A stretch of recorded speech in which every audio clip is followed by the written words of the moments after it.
Hey, thanks for joining me. Let's keep looking at X-cutioners SONG. We're in Uncanny X-Men issue 295, part 5 of the X-cutioners SONG. This has been a big crossover spread across the 4 X-Men mutant titles that were out there at the time, and we've come full circle. We're back to X-Men where it started in part 1, so now we're on part 5. So where are we at? What's going on? Well,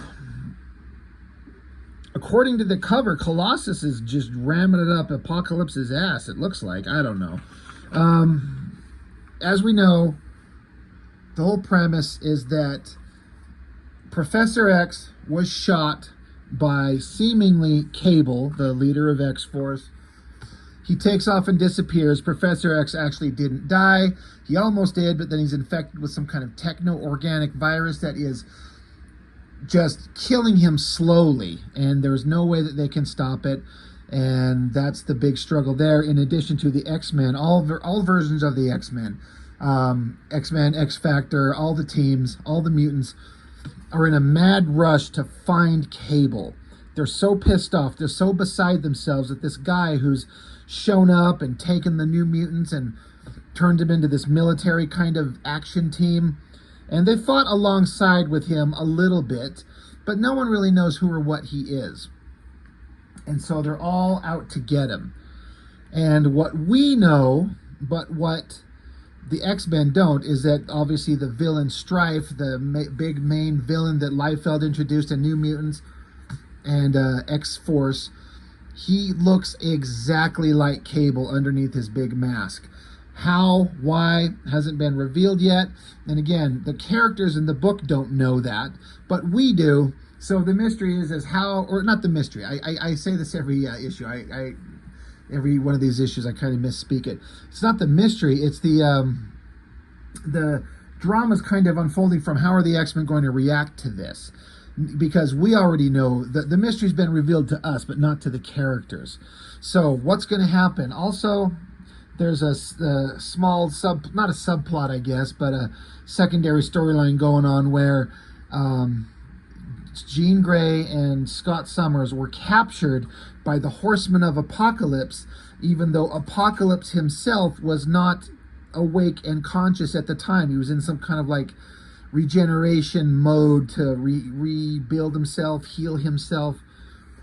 But somebody kidnapped Cyclops and Jean Grey under the name of Apocalypse, and so his minions, after the fact, awoken him to say, hey, something's going on, and these big things have been happening in the world, and people are doing it using your name, thinking it was you. So Apocalypse is up and awake and pissed off.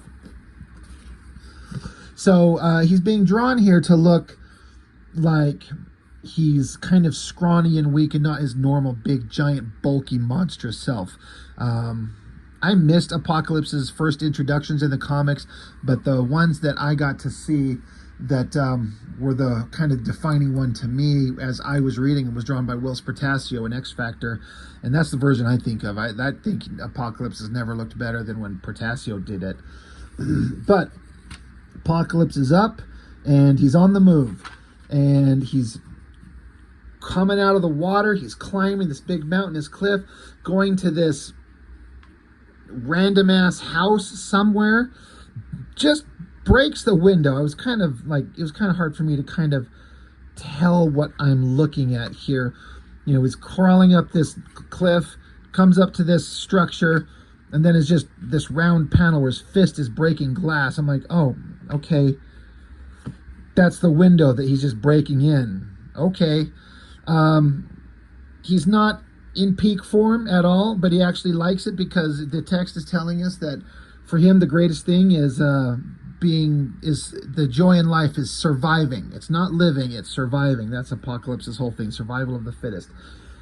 So he shows up to this structure that's supposed to be his, and I guess his Horsemen of Apocalypse are supposed to reside here. Well, he gets here, and the X-Men are already here and already beat the shit out of the Horsemen of the Apocalypse. And they're like, hey, we took all these guys out, and we think you know what's going on. We're in search of Jean Grey and Cyclops, and we've been told that you know where they're at.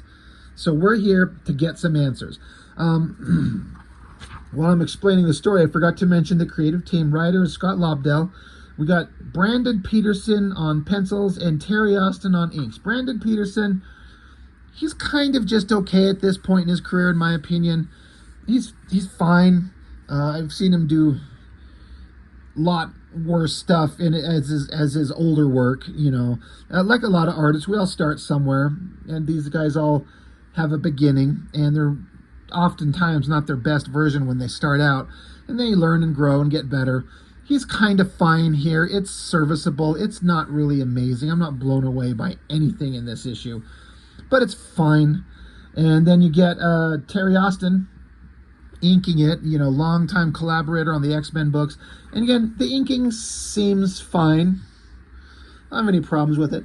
But, you know, again, I've said this, but when you've been reading books, the X-Men books with Portasio on X-Factor, Jim Lee on X-Men, Liefeld on X-Force, it's kind of hard to look at this and it just, I just wish it had some of the visual excitement and flair that those seasoned kind of pros had, that Brandon Peterson just does not. He's trying. I think he's giving all his effort.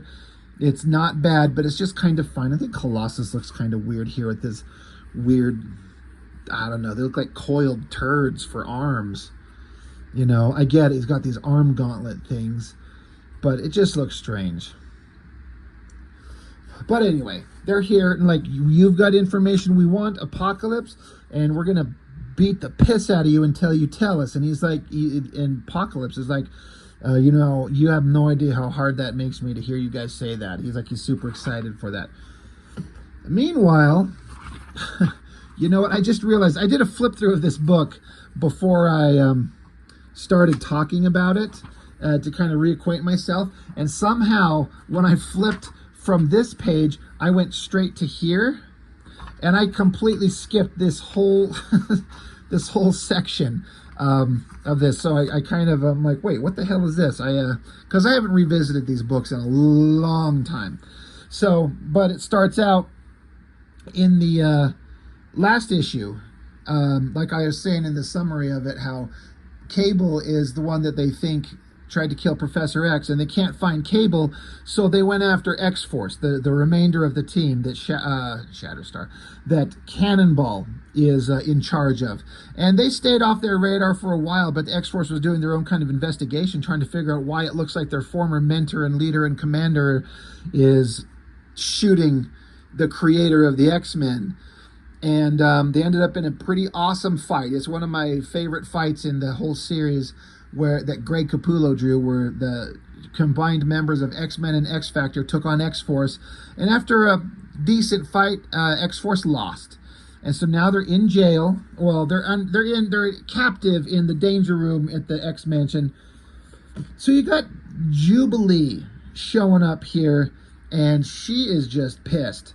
She's just unloading on them, screaming at them, because you know, she's a bratty little kid, and she thinks X-Force is a bunch of punks, and she refers to them as a bunch of head-padded, hyperthyroided, pig-headed, spoiled brat, poorly dressed, overly accessorized, delusionally disadvantaged X-Men wannabes in need of a total attitude adjustment. And then a voice off to the side, "Are you finished?" She says, "Not hardly." So you got Strong Guy from X-Factor. He's like, "All right, let me rephrase that. You are finished." So the Jubilee calls him a third-generation Colossus knockoff. So that's kind of funny, actually. But Jubilee, she's just like all the rest of the team. She's so pissed that she wants to scream at the team because she thinks that they're kind of involved in almost killing Professor X. Meanwhile, you've got the members of X-Force locked up. Looks like they stripped them out of their regular clothes and put them in that kind of standard blue and yellow outfit. And they're in like a force field inside the danger room. So you get Cannonball. He's sitting there kind of thinking to himself. He's like, he was supposed to lead the team. He was born to lead. But they all ended up here. I think this little bit's funny. Shatterstar is trying to get over to the wall to go have some words with Jubilee. And Siren is stopping him, saying, "Boyo, the last didn't even know your mother." So I guess that's kind of funny to have Shatterstar pissed off that she made some kind of insult about his mom, and he's pissed off about that. So anyway, Strong Guy takes Jubilee, tosses her out the door. He's like, things are tense enough. You want to at least pretend you're not the spoiled brat that you are. So I like that Strong Guy here.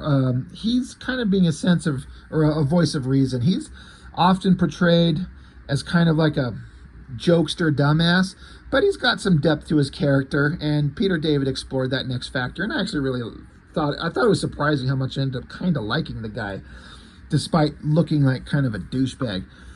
But I like how he shuts Jubilee up and kicks her the fuck out of the room, saying, you're making things worse. This sucks for everybody. You're making it worse. And she thinks to herself, she says, I just got schooled on the topic of maturity by someone named Strong Guy.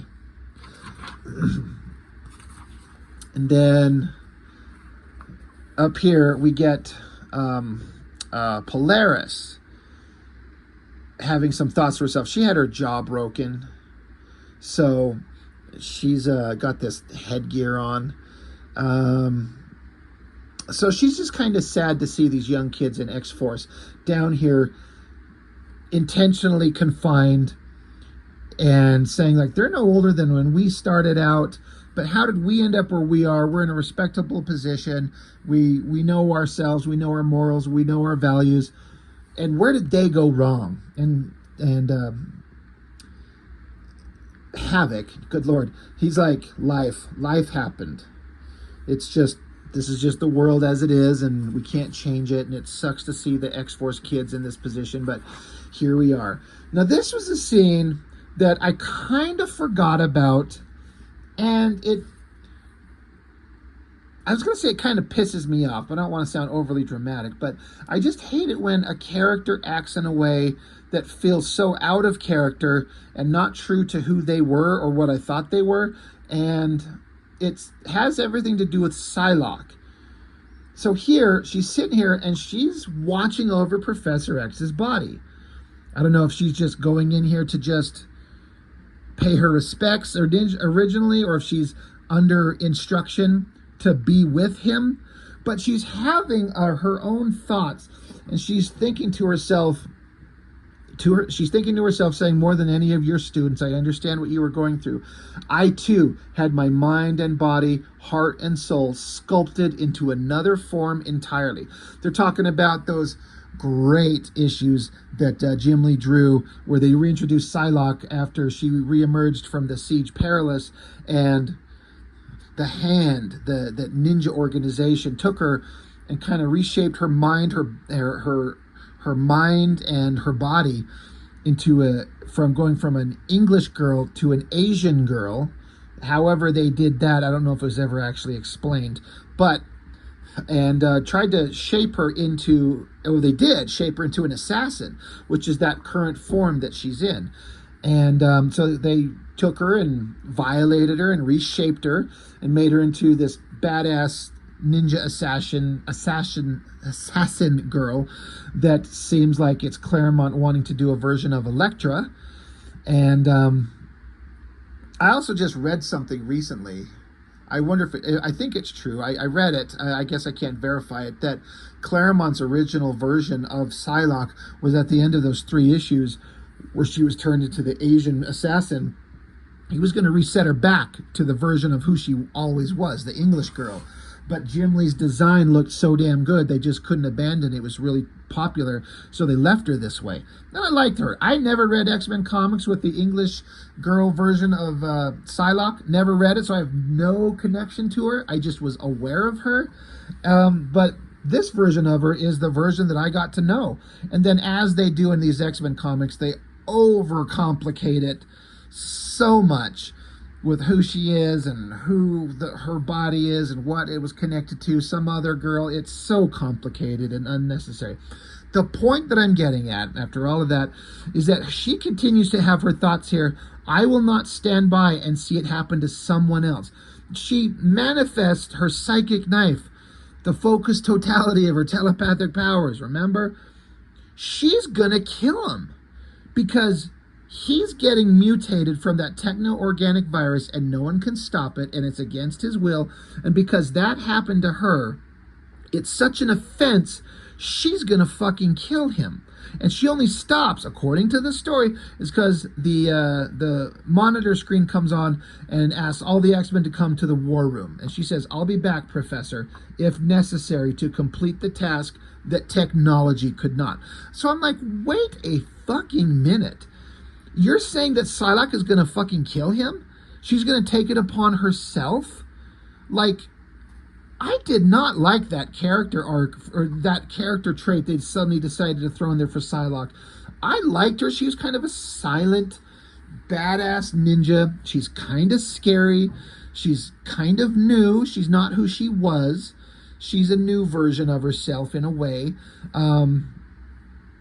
And, you know, that's not a lot to go on, being silent and deadly and mysterious, but she was always cool and fought very loyally, and she was just awesome. And then they started doing these things with the character, like there was a little subplot when Jim Lee was drawing at the tail end of his run on X-Men, where she started flirting with Cyclops and like intentionally doing it. And I'm like, look, I get the point. Like, there's no such thing as a perfect human being. Everyone has done shit that you don't you're not proud of and you shouldn't do. Everyone's got flaws and failings and done shit you hope no one ever finds out about. But I'm like, is this who Psylocke is? Like, you're going to be hitting on Cyclops? You're going to fucking ruin their relationship? They weren't married, but they might as well be.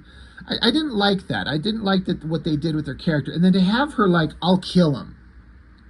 I don't know if this was ever addressed again, if it was ever brought up, resolved in some way, but I don't like that because I don't like what it does to the character. I don't like the idea of heroes looking to, "I'll just kill someone on my own just because." You could say it's a character fault that she has to work through. Okay, that's all fair. I was like, wow, that's kind of fucked up.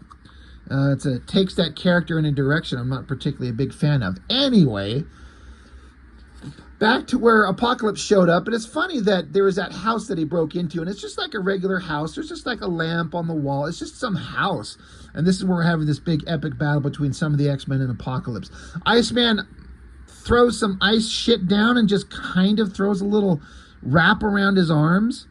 I mean, I get the idea that this is what they're trying to go for, is that Iceman contains him in ice and Apocalypse gets pissed off and breaks free. But it's not told very well. This tiny little band of ice around his arms, he should be iced up with a mountain of ice around it with only his head sticking out, and then have him break free from that. This is not drawn very well, I don't think. That is a big, angry, awesome shot. Beast shows up and he's like, "Yeah, you might be flexing on us, but you don't look like you're actually standing on your feet very sturdy anyway. So I think you're kind of exaggerating." So Apocalypse does something. I can't tell what he's supposed to be doing, but that does send Beast flying, and Apocalypse is like, "Yeah, you got that wrong." He says, "I stand corrected." Slams into Storm as they basically go flying out a window. And Apocalypse just screams at him. He's like, "Come on, let's go, let's fight. You wanted this fight, let's go." Meanwhile, we cut over to Jean Grey, captured by they've been handed over to Strife. This is what the X-Men don't know, is that they got captured. Again, they thought that it was Apocalypse. It's not, but it was like Mr. Sinister. Sinister handed them over to Strife. Now Strife has them, and he's fucking with them.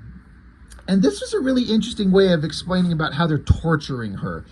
It says, it's been hours since she was separated from Scott Summers, and it says she is unable to break the grip of 100,000 servo arms that push and shove and paw and grope. To add to her humiliation, the overwhelming crush of hopelessness is a realization her mutant powers, those of telepathy and telekinesis, are all but useless in her futile bid for freedom. So it's a really weird kind of idea. She's in some random room and they say 100,000 servo arms. That seems a little excessive, but just a bunch of little arms just grabbing at her and pushing on her and groping her and shoving her around for hours.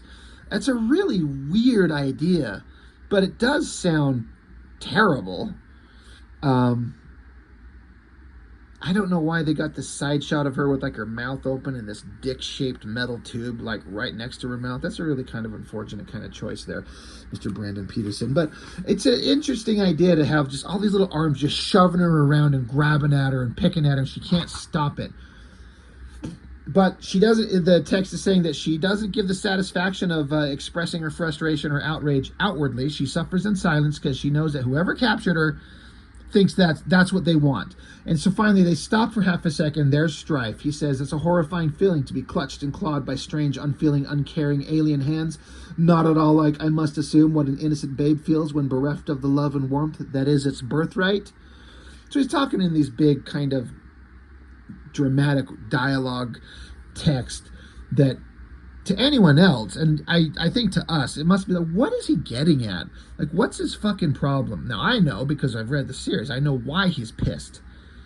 But I think at the time, we were all kind of like, well, what is actually going on? So he's like, wouldn't you agree? She's like, why have you done this to me? And he says, how ironic, I was just about to ask you the same question, which is alluding to the answer to this. Cut back to the X-Men. And Valerie Cooper of X Factor, they're saying, hey, you know, we've been pushed in the direction of this guy, and despite all our extensive resources, we have very little about him. We know very little. His name's Strife. He's focused his attentions on smaller things, littler things, but he's obviously upped his game recently, and he's broadening his horizons. Like, whatever he is, he's been a threat out there, but we don't really give a shit in as much as it hasn't been a big deal. He's like low time, but now he's obviously become a bigger deal. So, Strong Guy, I guess this happened and I missed it somehow, but Strong Guy's like, do you think he's upset about losing his glove? And it's like he's holding it up. Like, he stole one of Strife's gloves, I guess, and he's still got it. He's like, do you think he's pissed about this? Which is kind of a funny little throwaway gag there. I don't remember that happening, though. I actually should go back and look where it says X Factor, what, 77, I think it says? But they're just saying, we don't know what's going on. And Jubilee, being the pissy little bitch that she is, she says, this is some briefing. Like, you called us up here to say you don't know who he is or what he is. You don't know anything. For all anybody knows, she says, it could be Cable walking around with an ice bucket on his head. And everyone kind of stops and quietly looks at each other. And they're like, that's conceivable. It's funny because she completely guesses it right, sort of. And it's just an interesting, like, all these guys are like, that could 100%, that could be, that's not an impossible thought. So Valerie Cooper's like, look, all of these ideas are valid. We don't know. We have no idea what's going on. So who knows? But we're trying to find out. And she's like, where the fuck are Wolverine and Bishop? And Gambit and Rogue are like, they haven't arrived yet, right? Yeah, he's like, yeah, they'll be along any minute, probably. Any minute, probably. So it's kind of like they're giving the idea that they know where they are at, but they're kind of keeping it a secret. I don't remember any kind of setup on this that I can recall, unless I missed it. But basically, we cut to the Canadian Department of Security, Department K. Bishop and Wolverine have decided to go running off to this Department K place because they have loads of information and they want it, so they're going to break in there and get it. Bishop is happy. He's like, hey, Wolverine, thanks for trusting me, for dragging me along on this mission. And Wolverine's basically like, look, you've already got a record in the States, and the X-Men have a reputation they're trying to uphold, so basically I need someone where if we get caught and busted, it's not going to affect anything. And Bishop's like, oh, all right, well, you know, thanks anyway for, you know, bringing me along. And I think this is the first time that these two characters have ever really and truly interacted. They obviously know each other, but this is the first time that they've, like, done something together as far as I know. But they're breaking into this Canadian Department K to get information. And because, again, Wolverine's been pissed as hell trying to track down Professor X. So he's mad, and he's going to figure it out one way or the other, and he brought Bishop along. So they're kind of doing the secretive shit that the regular X-Men kind of won't do or don't have the balls to do. Okay, that works. Back with the Apocalypse fight. He's telling Quicksilver that your great speed doesn't mean anything to a guy who can control every molecule. Archangel and Colossus tackle Apocalypse, and they get him down on the ground, holding him down, blades to his throat, and they're like, we would love to kill you, and we should, but we can't because you represent the best hope to find Cyclops and Jean. And so Apocalypse says, well, then you have no hope at all. For you see, I did not return home out of some misguided sentimentality. Rather, this estate houses power. So the text explains, as Apocalypse touches his fingers onto the ground, that this house structure is wired to have all kinds of technological advantages and power to him, since he was half dying anyway. So it charges him up and basically puts him back to full power, I guess. His body's like gooing around like it's liquid metal or something. So that's what's going on here. And he's basically got all the X-Men defeated on the ground. And he's like, I should kill you all, but defeating a foe while they're unconscious is just, that's kind of dumb. He just doesn't do it. And then he teleports away, and he's like, someone out there's fucking around. It's Strife, and he doesn't kind of get who or why or what, but he wants to figure it out. And so he's got to go off and figure out what's going on in the world. So the X-Men failed in their fight against Apocalypse. Good try. Meanwhile, back at the X-Mansion, Havoc and Gambit, of all people. I don't know why Gambit's here. I mean, I get Havoc, but they bring a Cannonball up from the jail cell. And Cannonball's a little pissed. He's like, look, I don't know. You're not going to make me comfortable if you are bringing me up here trying to divide and conquer X-Force by getting me to, give you some information on Cable. Problem being, I already told you what I already know.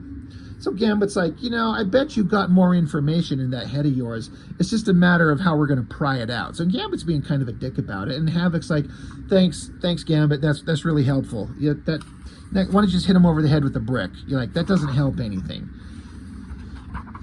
But,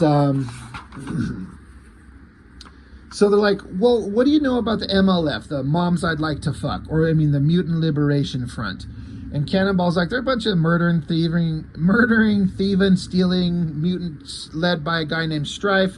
If you're looking for some kind of connection between him and Cable, you're wasting your time because they hate each other. Havoc's like, okay, well, that makes sense.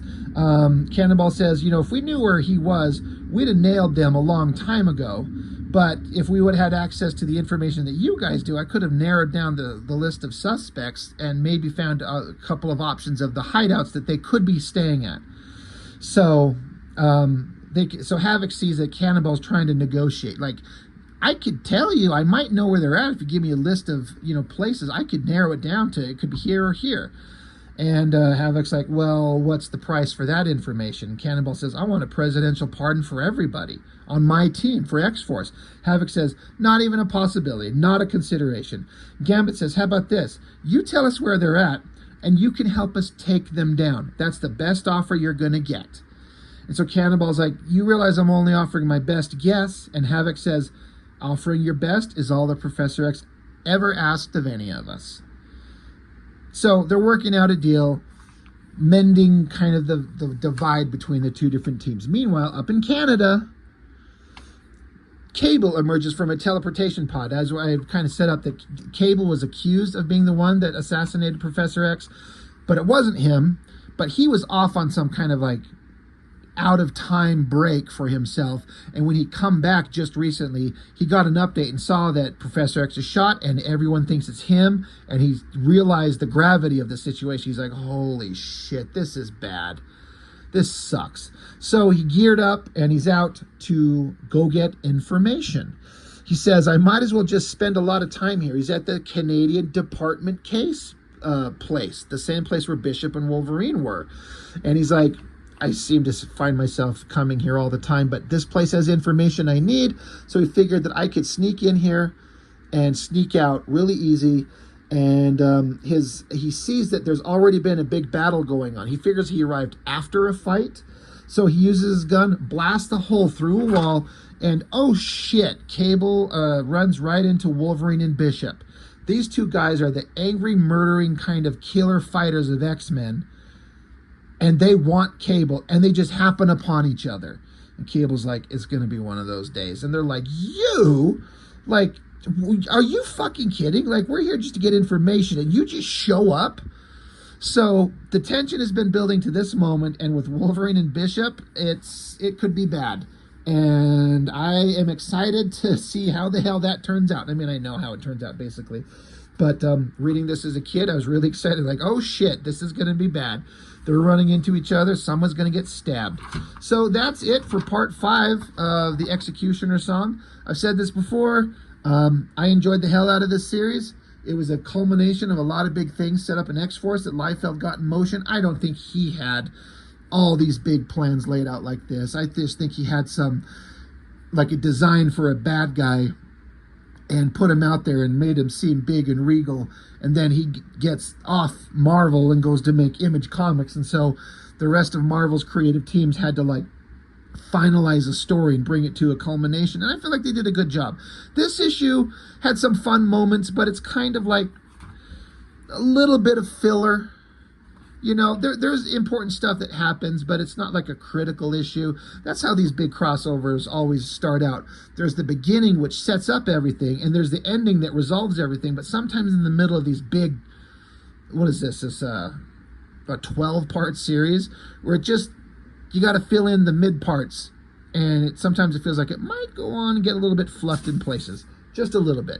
But that's all I've got for this one. Thank you for watching. I'll see you next time.